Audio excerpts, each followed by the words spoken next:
regarding clothing and how it resonates with all of us about how we consume textiles. Very much for the worse. So could you tell us a little bit more about your personal and also your private professional life in terms of this journey that you've been on to get to this point to start Free Your Wardrobe?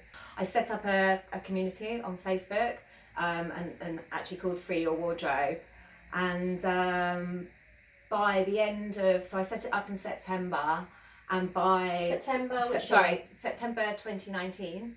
Okay. Yeah, so we're talking about less than 6 months. Yeah, so I set it up in September 2019, and by the end of the year I had 300 members. And wow.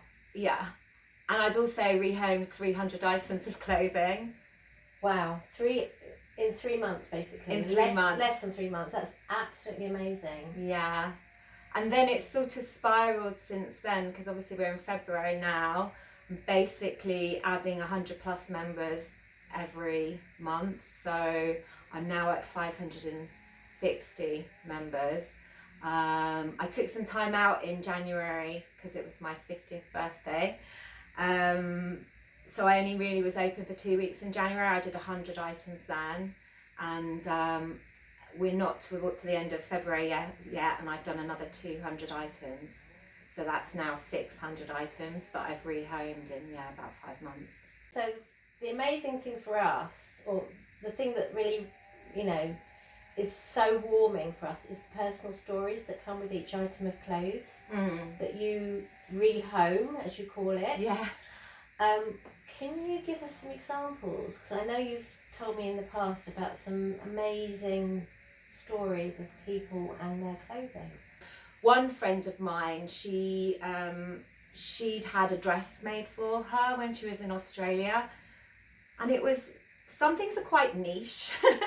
and when they give them to me, I'm like, oh, it's a challenge, and I'm like, who is going to want this? And I don't mean that in a negative way, I just mean it's so fabulous and distinct that it needs another owner that will love it in the same way. So this particular dress was a shocking pink dress, and it was like a SWAT team, and she bought it said SWAT on it, and she bought it when she passed her degree, and it was made for her in Australia. Oh, SWAT. With an O.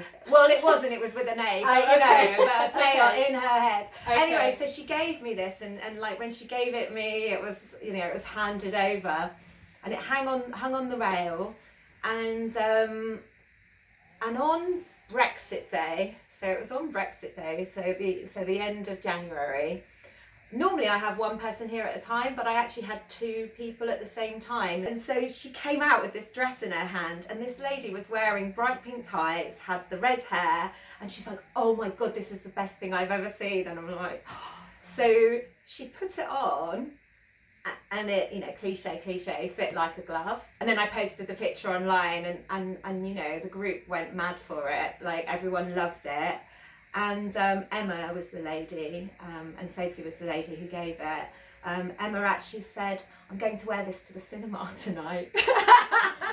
I can always tell when someone, if something is for someone, because they clap their hands, they do a dance, and that's what clothing should be about. Early on, I had a girl I'd never met before, and I was on a WhatsApp eco type group, and she messaged me separately and said, I'd really like to come and bring you some things.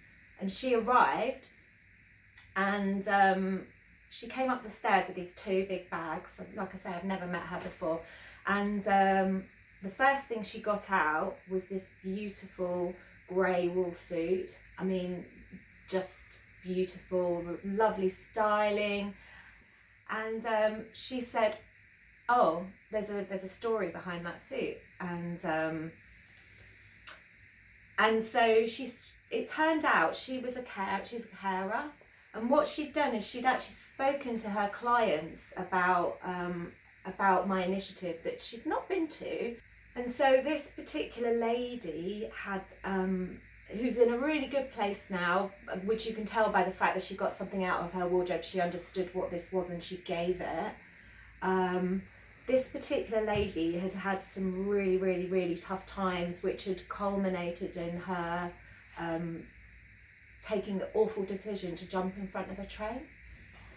And so she had, in the process, lost her legs in the accident. Oh my Right? gosh. I know.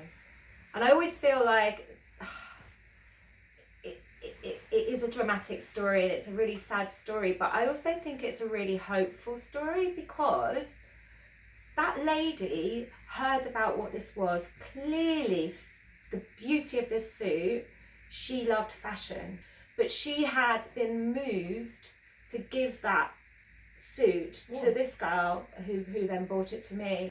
Absolutely. That's an amazing story. And I think this is how we connect, is through the stories, isn't it?